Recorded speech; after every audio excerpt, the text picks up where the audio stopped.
En un sartén agregamos la mantequilla. Y cuando esté derretida agregamos las rodajas de tomate. Le agregamos un poquito de sal y pimienta. Y dejaremos que se doren por un lado para virarlos por el otro.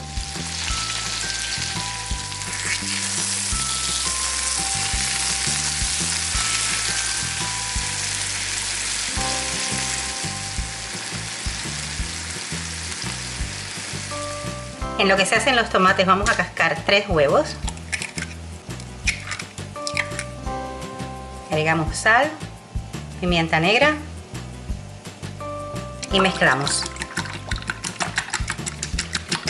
A continuación agregamos los huevos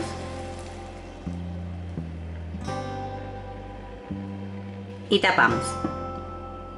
Y dejamos el fuego a medio bajo.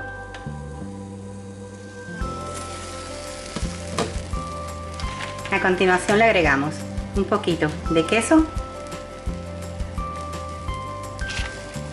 Puede ser cualquier queso que se derrita. Y un poquito de orégano.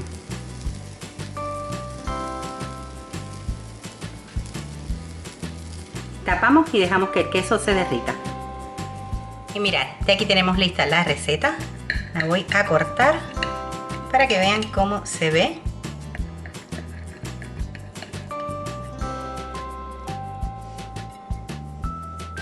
Así de deliciosa queda esta receta. Espero les haya gustado y no olviden suscribirse al canal, comentar, compartir y regalarme un like. Nos vemos en el siguiente vídeo.